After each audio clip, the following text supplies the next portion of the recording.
Actually जो चरक ने कल्प स्थान में वर्णन किया है ना, वैसा ही वैसा इन्होंने सुश्रुत ने क्या किया है, दो चैप्टर वमन द्रव्य कल्प और इसके बाद विरेचन द्रव्य कल्प में थोड़ा सा एक्सप्लेन किया है। जैसे मदन फल, वहां पे कल्प स्थान का पहला क्या, मदन फल, उसके कितने फॉर्मुलेशन है टोटल, 133 है। उसी तरह इस अध्याय में भी आया है कि मदन फल के कितने टोटल फॉर्मुलेशन है।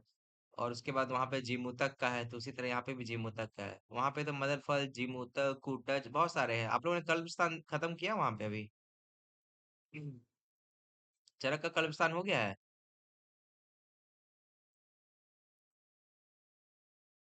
अरे कोई बोल दीजिए। रवि चिकित्सक नहीं सर हुआ है।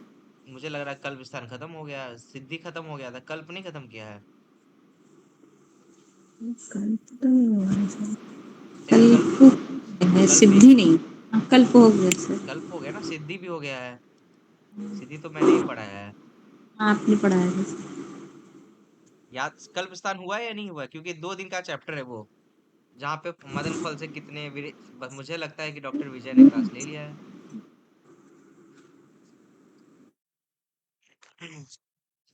चलिए मैं पूछूंगा। सर सिद्धि बस हुआ है, कल्प नहीं हुआ कल्प मुझे। ठीक है नहीं ठीक हुआ है है सर। ठीक है ठीक है ठीक है।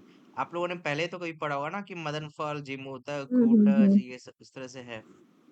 हाँ। ठीक है, तो उसी तरह ये चैप्टर है। चरक ने जो खलविस्तान में बताया, वो सुश्रुत ने सूत्रस्थान में बताया। तो पहले चैप्टर का नाम है ववन द्रव्य विकल्प विज्ञान अध्याय।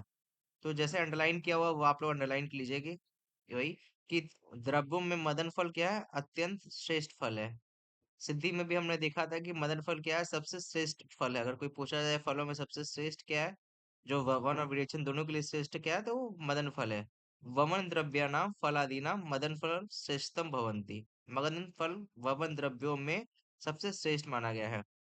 धूप में मदन के पुष्पों का चूर्ण एक पल लेकर अपमार्ग, आम के फूल, नीम की छाल, इनमें से किसी एक के क्वाथ के साथ मिलाकर शहद और सेंधा नमक यथोचित मात्रा में प्रक्षिप्त कर उक्त पुष्पचूर्ण मात्रा को पिला के वर्ण करावे। मतलब इसमें आपको अंडरलाइन क्या करना चाहिए कि जो इसमें मदन का क्या है, मदन के पुष्पों का चूर्ण, मदन पुष्प कितना, कितने अमाउंट, एक पल मतलब एक प्रकुंज। ये अंडरलाइन कीजिए। अगर आपसे पूछा जाए कि मदन पुष्प का कितना अमाउंट था, तो एक पल है, एक पल याद रखिएगा, एक पल है।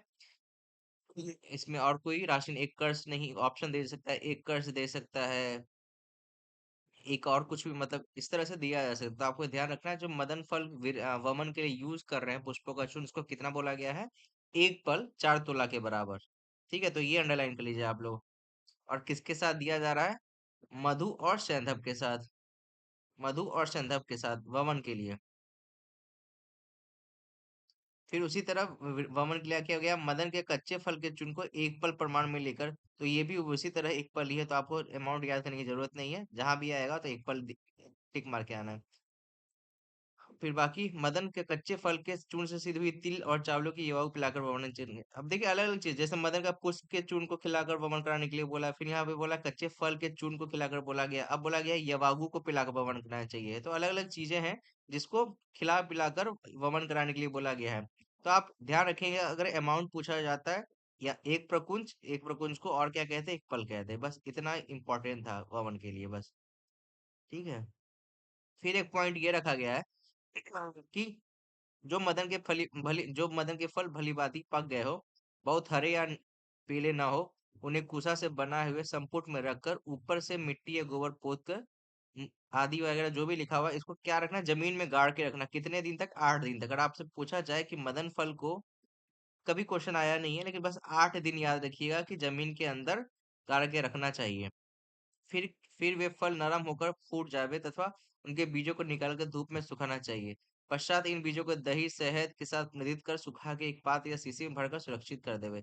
इस प्रकार बनाए हुए इन बीजों को अंतर मुष्टि में जितने आवश्यक है उस प्रमाण में लेकर मुलेठी की गर्म क्वाथ अथवा संशोधन से होने के बाद उसको हाथों में किसी दिन रात भर रखा के दूसरे दिन प्रातः काल इसमें शहद और संदम लगा कर, जो ऐसा मेंशन चरक में भी आया कि वमन सिर्फ मदन मदन फल के वमन, मदन फल से अगर वमन कराना है तो क्या करना चाहिए आपको, ये प्रोसीजर करना, प्रोसीजर में क्या करना है, 8 दिन मिट्टी में डालना है। और इसके अमाउंट क्या बोला गया है, उनके बीजों का अंतर मुष्टि में जितना, मतलब मुट्ठी भर में जितना आ सके उसको लेकर सुबह में वमन के लिए देना चाहिए। बस किसके साथ, शहद और सेंधव लवण के साथ मिलाकर देना चाहिए। कुछ है नहीं इसमें, ठीक है, बस आप एक पल याद रखिए बस, ठीक है। ये हमारा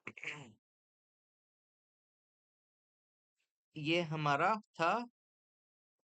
एक सेकेंड, कहाँ गया? आप लोग स्क्रीन दिख रहा है ना? Yes sir.